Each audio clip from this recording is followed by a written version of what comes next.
इस कार्यक्रम के प्रायोजक है कृषि एवं किसान कल्याण मंत्रालय, भारत सरकार। हर जोखिम से निकल कर फसल आए, सुरक्षित हो जाए। फसल बीमा से हर किसान अब आत्मनिर्भर हो जाए। संकट के समय प्रधानमंत्री फसल बीमा योजना किसानों के लिए वरदान है। अब सूखा पड़े या बाढ़ आ जाए, कोई डर नहीं। अब ओले पड़े या कीट पतंगे फसल खा जाए, कोई फिक्र नहीं, क्योंकि हमने लिया है प्रधानमंत्री फसल बीमा। बुआई से फसल कटाई तक हर जोखिम का दावा, न्यूनतम प्रीमियम पर अधिकतम भुगतान का वादा। योजना से हर साल जुड़ रहे हैं 5 करोड़ से ज्यादा किसान। अब आपकी है बारी। नजदीकी कृषि कार्यालय, सहकारी समिति, बैंक शाखा, अधिकृत बीमा कंपनी या जन सेवा केंद्र में स्वेच्छा से करा सकते हैं पंजीकरण। फसल बीमा पोर्टल या फसल बीमा ऐप द्वारा भी कराया जा सकता है पंजीकरण। प्रधानमंत्री फसल बीमा योजना, आपकी फसलों का संपूर्ण सुरक्षा कवच। कृषि एवं किसान कल्याण मंत्रालय, भारत सरकार। कार्यक्रम किसान वाणी सुनने वाले सारे बहन भाइयों ने विनोद मोरवाल की राम राम। भाइयों, जिंदगी की जो रफ्तार जो थम गई थी इस कोविड-19 के कारण, अब धीरे धीरे वह जो रफ्तार है वह आगे सरका लग गई और हमारे जो काम धंधे है उस पर हम नियंत्रण रख कर आगे बढ़ा लग गए। और भाई सरकार की जो गाइडलाइंस है उनको हमने ज़रूर फॉलो करना चाहिए और यो भी ज़रूर ध्यान रखना चाहिए कि भाई जो ये थोड़ी थोड़ी छूट मिलने लग रही है उसका गलत फ़ायदा ना उठावे। मतलब कि सावधानी ज़रूर रखे, सोशल डिस्टेंस रखे, मास्क लगावे और भाई किसी चीज़ को ज़्यादा ना छुए और सैनिटाइज़र या फिर साबुन का इस्तेमाल ज़रूर करें हाथ को धोने के लिए, साफ़ करने के लिए। तो ज़िंदगी की रफ्तार ज़रूर चलेगी, बशर्ते हमने यो ज़रूर ध्यान रखना है कि जो गाइडलाइंस जो सरकार दे रही है उसको हमने मानना पड़ेगा। ना तो भाई एक बार फिर तय ज़िंदगी नुए थम जाओगी। पहले घना नुकसान हो लिया। हर काम धंधे, हर व्यक्ति की जो ज़रूरतें हैं वो एक दूसरे तक जुड़ी रहती है। तो इसका हमने ज़रूर ध्यान रखना चाहिए, क्योंकि यदि हम आज को वर्तमान को बढ़िया बिताओगे तो भविष्य तो हमारा ज़रूर बढ़िया बीतेगा। और भविष्य बीते भी क्यों ना, क्योंकि वर्तमान में हम जो बुनियाद है उसको बढ़िया तरीका बनाते हैं। और इस बुनियाद में हम जो किसान वाणी जो कार्यक्रम लेकर आते हैं हमेशा आगे बढ़िया काम करने की हमेशा अच्छे अच्छे विचार लेकर आते हैं और आपके जो विचार है उनको भी हम साझा करते हैं। तो आज कार्यक्रम किसान वाणी में हम जो बातचीत आज बीच में लेकर आए हैं, गोबर गैस संयंत्र लगाने में सावधानी के भी बारे में भी बात करेंगे और आज की जो नसीहत है उसमें बाजरा फसल की देखभाल की भी बात करेंगे। लेकिन भाइयों, जिस तरह ये धान भी लाग रहे हैं तो अन्य फसल भी जो लाग रही है, कम से कम जिस प्रकार से हम इसमें काम कर रहे, तो आज जो हमने बातचीत हमने करी तो साथियों सुनते हैं ये भेंट वार्ता धान की फसल में सावधानी विषय पर कर्णपाल निवासी खेड़ी रामनगर कुरुक्षेत्र से विनोद मोरवाल की बातचीत। तो सबसे पहले ये बातचीत सुनते हैं और फिर अन्य विषय पर बात करते हैं। आज हम पहुँचे गांव खेड़ी रामनगर में और आज हम बातचीत का जो सिलसिला कर रहे हैं कर्मपाल जी से। तो कर्मपाल जी, आपका स्वागत है कार्यक्रम में। धन्यवाद। कर्मपाल जी, आप ये बताइए सबसे पहले कि आपके पास कितने एकड़ ज़मीन है? 15 एकड़। और कब से खेती कर रहे हो? 8-10 साल हो गई। तो जो 8-10 साल आप बता रहे हो, तो आपने क्या क्या काश्त कर रखा है उसके में? मैंने जीरी मोटी फसल भी करी है, जीरी भी करी है, सब्जी भी करी है जी। तो कौन सी खेती आप सबसे ज़्यादा करते हो? सब्जी की भी करा जी, धान की भी करें, दोनों ही करा हम तो। अगर जो हम धान की बात करें तो कितने एकड़ में आपने काश्त कर रखी है? 8-10 किलो है। उनमें क्या सभी एक ही किस्म है या अलग अलग है? 2 किस्में है जी। तो कौन सी है जी वो? 1509 और बासमती। 1509 बासमती। अच्छा, तो जो आप ये खेती करते हो जिस तरह, क्या उससे पहले क्या आप मिट्टी की भी जांच कराते हो जी? नहीं जी। मिट्टी की जांच क्यों नहीं कराते जी? बस कराई नहीं जी तक। हालांकि जो मिट्टी की जांच होती है उससे हमारे को पता भी चल जाता है कितना खाद लगना है, उससे तो काफ़ी फ़ायदे हैं और प्रचार भी देखते हैं। तो इसकी तरफ आपका क्यों रुझान नहीं हुआ? बस कराई नहीं जी तक। तो आगे की तो सोचते होगे? आगे करवा लेंगे, देखें। इसके अंदर जैसे आपने बताया हमने जीरी बो रखी है, तो इसमें क्या क्या सावधानी रखनी पड़ती है? सावधानी क्या, पानी पूनी का और दवाई खाद का सारा देखना पड़ेगा। और अगर जो हम खरपतवार के नियंत्रण की बात करें तो इसके लिए क्या करना चाहिए? उसके लिए दवाई गिरते हैं।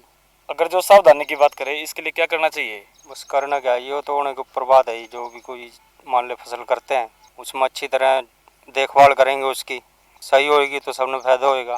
देखभाल के ऊपर बात है। टाइम पर पानी देना चाहिए, टाइम पर खाद देना चाहिए। अगर जो पानी की बात करें तो कितना टाइम पानी देना चाहिए हमें? पानी शाम सवेरे देते हैं हम तो। अब जैसे जीरी हो जाती है तो उसके आप बेचने के लिए फिर तो मंडियों में भी जाते हो, तो कहाँ पर आप बेचते हो उनको? कुरुक्षेत्र मंडी में बेचे ही। अच्छा, लोकल में ही बेचते हो। अगर जो हम जिस तरह के एकड़ की बात करते हैं तो उसमें कितना बीज लग जाता है जी आपको? बीज मोटी या जीरी की बात कर रहे हो ना? हाँ, जीरी की बात करें। जीरी 1 एकड़ में 5 किलो करीब लग जाएगी। 5 किलो आपका बीज लग जाता है। तो जो बीज आप लेते हो वो कहाँ से लेते हो आप? वो दुकान में कुरुक्षेत्र से ही लेते हैं। तो आप जिस तरह हॉलमार्क एग मार्क देख कर ही लेते होगे, हाँ। जो सही कंपनी का बीज है। हाँ जी। तो इसकी देख रेख आप समय समय पर करते रहते हो? हाँ जी। फिर तो इसकी देख रेख के लिए कितना समय दे देते हो आप खेतों के लिए? खेतों का हम तो सारा समय खेतों में ही दें वही। अच्छा, खेतों में ही रहते हो। हाँ जी। तो कार्यक्रम में जुड़ने के लिए करमपाल जी आपका धन्यवाद। धन्यवाद।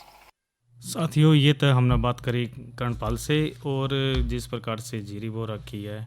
एक उम्मीद करते साथियों कि जो भी फसल आप बो उसका सावधानी भी ज़रूर रखें। और हाँ, कोई भी देखो फसल लेते तो मिट्टी की जांच हमने ज़रूर करवानी चाहिए। हम हर बार ये कहते हैं कि भाई मिट्टी की तो जांच ज़रूर होनी चाहिए, क्योंकि अगर जो मिट्टी की जांच कराओगे तो उससे आपने जो पानी का भी है और उसका मिट्टी का भी बेरा चलेगा कि भाई कौन सी फसल इसमें बहुत बढ़िया रहेगी।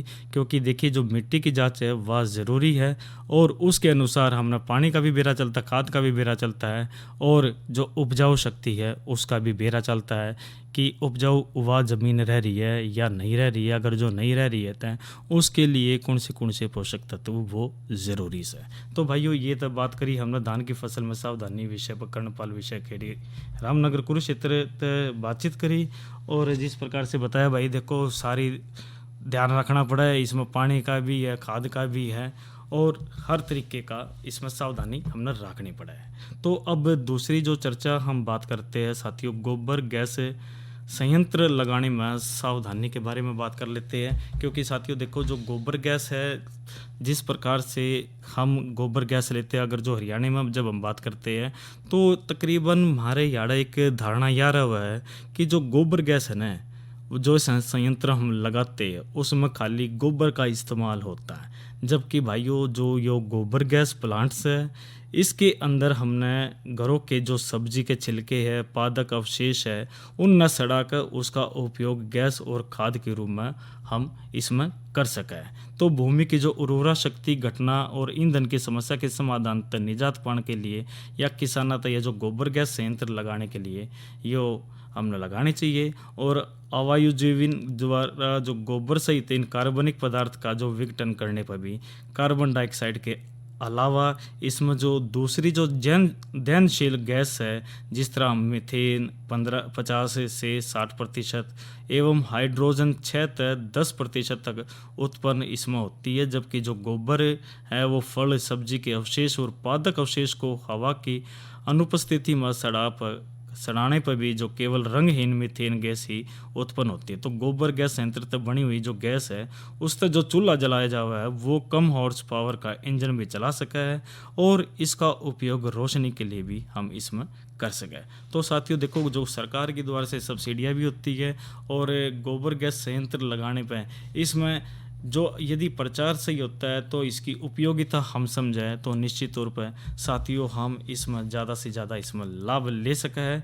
और आजकल तो तकनीक ऐसी आ रही है साथियों, अगर जो तकनीक के साथ जो व्यक्ति चलता है वो हमेशा सफल रहता है। और गोबर गैस संयंत्र को संशोधित करने का नया डिज़ाइन भी बना गया है, जो ताज़े गोबर, फल सब्जी के जो छिलके, पादप अवशेष है उन न जलाता है। और गैस संयंत्र का जो गोबर उसमें डालते पाइप 4 इंच की जगह 12 इंच चौड़ा होता है, जिस तक गोबर आदि वो बिना पानी के सीधे ही डाल सका है। और जो गोबर की निकासी की जगह की हम जरूरत की बात करें तो उसके अनुसार चौड़ा हम रख सका है, जिस तक गोबर गैस के दबाव होता है अपने आप बाहर आ सकता है। तो बाहर निकलने वाला जो गोबर है वो बहुत गाढ़ा होता है है, जिस तक कस्सी की मदद हम किसान अपने खेत में डाल सका है। और जो शुरुआत की बात करें तो इसमें गोबर गैस संयंत्र की स्थापना के बाद इसमें गोबर और पानी का जो घोल कर इसमें यानी 1:1 की जो मात्रा में डाला जाता है।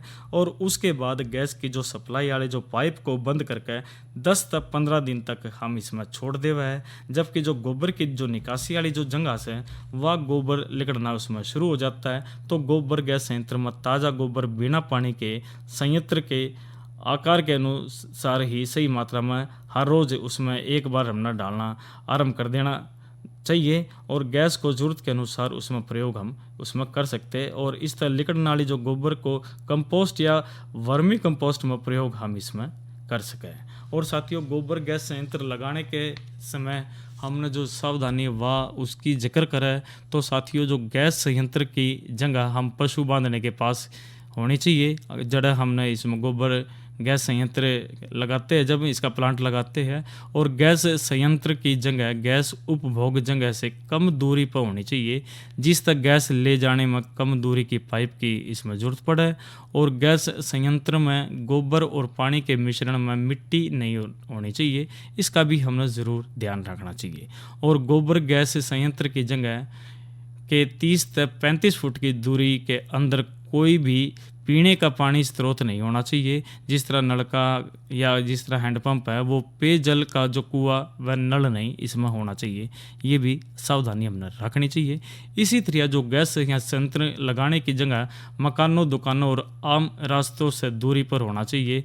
और गोबर गैस संयंत्र लगवाने के लिए हम भारत सरकार का टाइम पर किसानों को अनुदान भी देती है, जिसकी सही जानकारी के लिए किसान को अपने कृषि अधिकारी तक मिलकर अनुदान राशि के बारे में वो आवश्यकता फार्म की जानकारी लेनी चाहिए। और फार्म जमा करवाकर अनुमति मिलने पर निश्चित अवधि में गोबर गैस संयंत्र निर्माण हमने इसमें करवाना चाहिए। और साथियों, आजकल तो इंटरनेट का ज़माना है, इंटरनेट पर भी हम इसमें देख सके हैं कि भाई सरकार की तरफ से क्या क्या हमने इसमें सुविधाएं मिल रही है और किस प्रकार से लग गया है, इसकी पूरी जानकारी हम उस पर नेट पर भी ले सके हैं और जो वेबसाइट्स है उस पर भी। तो साथियों, बात हमने ज़रूर करी है, गोबर गैस प्लांट की बात करी है और गोबर गैस संयंत्र लगाने में जो सावधानी है उसकी भी बात करी। और दूसरी आज की नसीहत की ज़रूर बात करेंगे, बाजरा फसल की देखभाल की। लेकिन भाइयों, मनोरंजन तो ज़रूर बनता है, या एक रागनी सुनाते हैं और उसके बाद आगे चर्चा हमारी जारी रहेगी कार्यक्रम किसान वाणी में।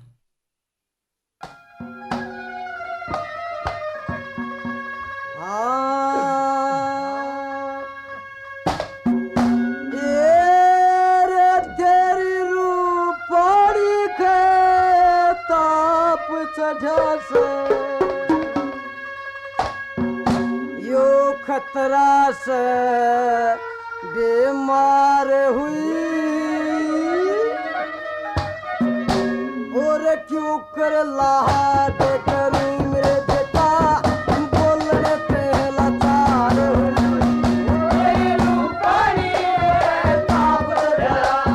खतरा से बीमार हुई क्यों कर लाड करूं मेरे बेटा बोलने पहला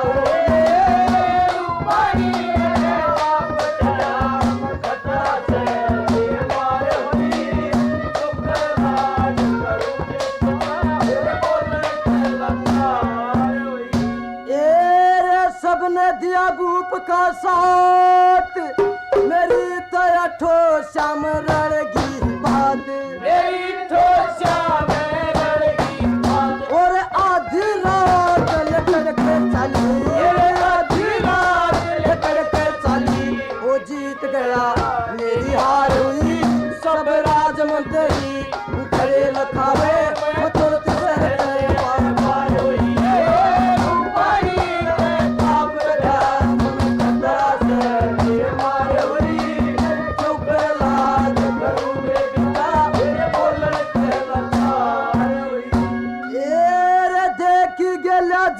दुख मोटा कुछ मेरा बालक यारा छोटा कुछ मेरा यारा बालक छोटा और 12 साल का दिया छोटा 12 साल का दिया छोटा या कृपा बरतार हुई धर्मराज के प्यार मिलूं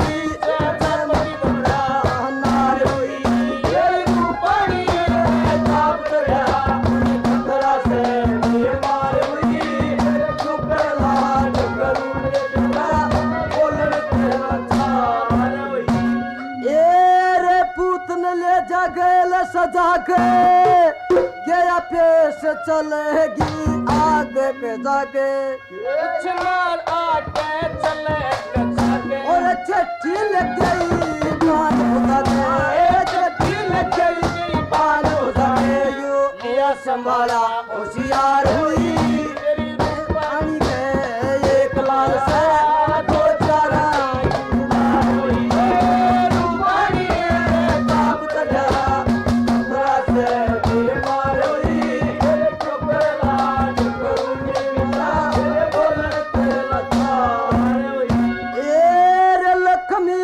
किस्मत मारी देखी कदे ना खेली फुलवारी देखी खेली होई ना फुलवारी लोगों हाथ पकड़ के नारी देखी हाथ पकड़ के नारी देखी वत बिना जीव बेकार हुई बेटे तेरे जोड़े चलो आसमान से पार हुई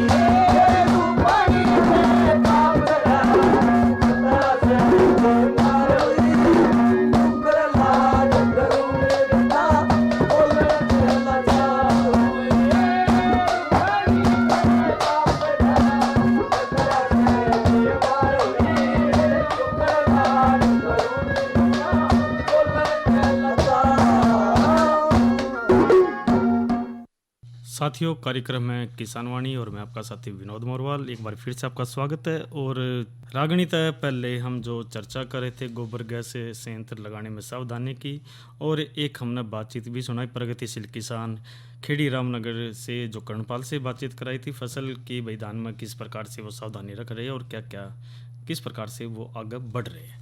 और अब दूसरी चर्चा जो आज की नसीहत है उसकी ज़रूर बात करेंगे, जो हम बाजरा फसल की देखभाल के बारे में हम जो बात लेकर आ रहे हैं। लेकिन भाइयों, सबसे पहले थोड़ा सा मौसम भी बता देते हैं। तो आज का जो अधिकतम तापमान है 39 डिग्री सेल्सियस, और जो न्यूनतम की बात करें तो 28 डिग्री सेल्सियस से रिकॉर्ड करा गया। और जो आने वाला जो कल है यानी 24 घंटे का हम तापमान और बता देते हैं, तो एक अनुमान 41 डिग्री सेल्सियस अधिकतम और जो न्यूनतम है 29 डिग्री सेल्सियस से रहने की संभावना है। और जड़े तक हवा की बात करें तो 5 से 24 किलोमीटर प्रति घंटे की रफ्तार से हवा बहेगी। यानी जो आने वाले जो 3-4 दिन तक तो तकरीबन मौसम थोड़ा बादल भी रहेगी लेकिन साफ रहेगा। और वीरवार के बाद तो भाई फिर तो ज़्यादा संभावनाएँ बारिश की बनेगी शुक्रवार के बाद। तो साथियों, अब जो कल का मौसम है वो तकरीबन साफ रहेगा। और कार्यक्रम की बात कर लेते। कल कार्यक्रम किसानवाणी में हम लेकर आए हैं, कल है साथियों मंगलवार, और मंगलवार ने हम बातचीत कराकर कार्यक्रम लेकर आया करें कार्यक्रम फोन इन।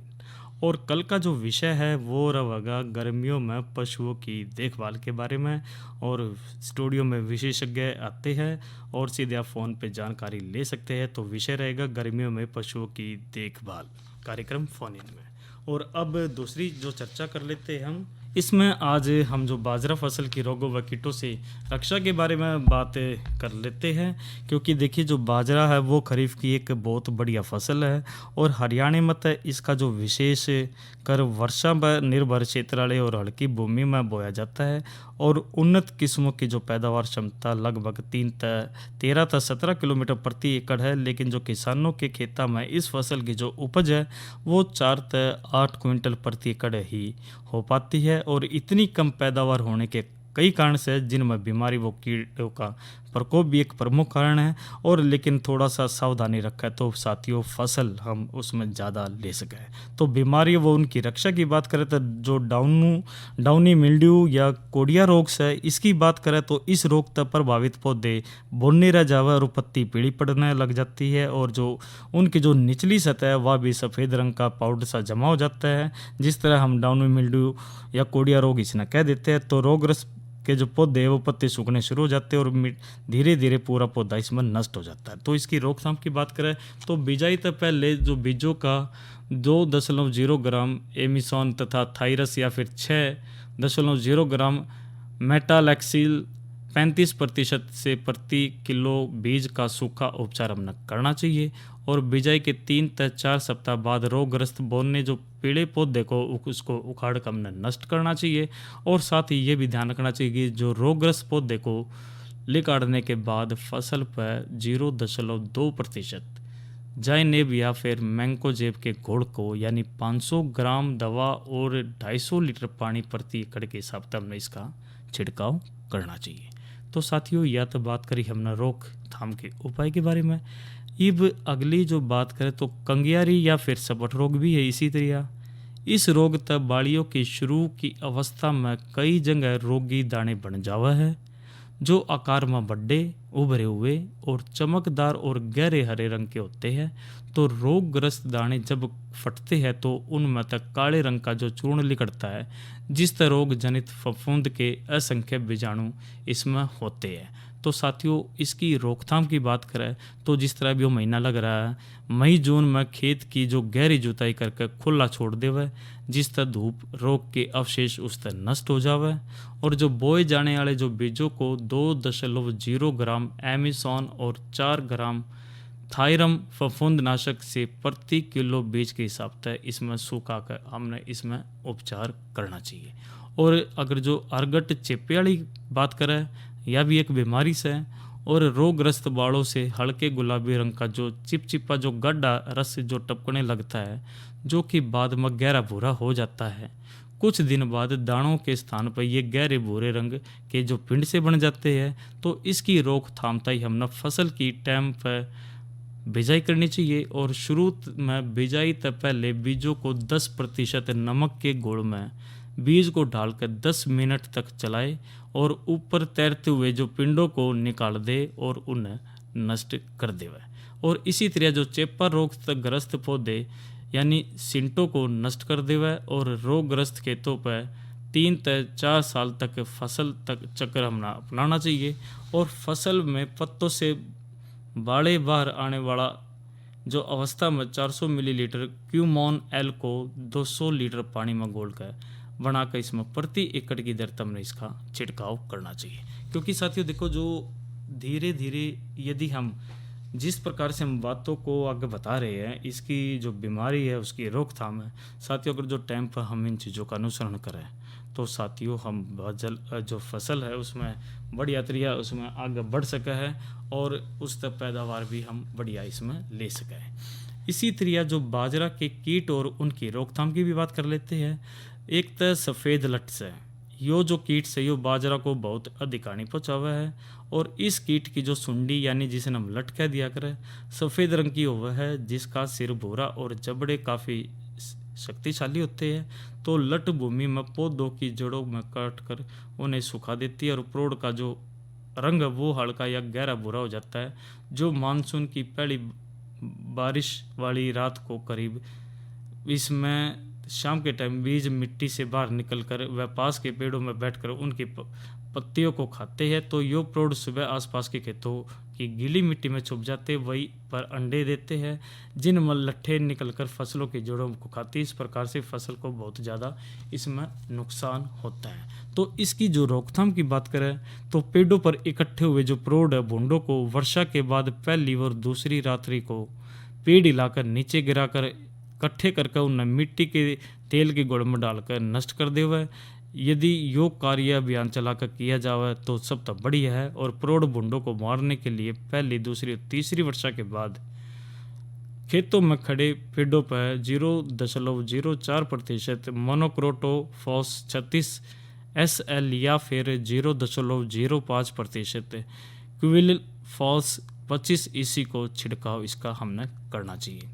इसी तरह जो बालों वाली सुंडी की बात करें तो इस कीट को कातरा भी कहते हैं और यह लंबे और घने बालों वाले भूरे, पीले या काले रंग की होती है, जिनका आक्रमण खरीफ की फसलों में प्राय हर वर्ष होता है और सुंडिया पत्तियों को खाकर हानि करती है तथा अधिक प्रकोप होने पर पूरी फसल नष्ट इसमें हो जाती है और रेतीले क्षेत्रों में प्राय इन सुंडियों को अधिक आक्रमण होता है। तो साथियों इस प्रकार से जो ये जो सुंडी की हम जिस प्रकार से बात करें साथियों ये ज़्यादा नुकसान पहुंचाती है और इसका हमने ज़रूर इसमें ध्यान रखना चाहिए। क्योंकि नियंत्रण की बात करें तो खरीफ फसलों की कटाई के बाद गहरी जुताई इसमें करनी चाहिए, जिस तरह इस कीट के प्यूमा जमीन के बाहर आ जावे और जो पक्षियों द्वारा वह अन्य कारणों से इसमें नष्ट हो जावे।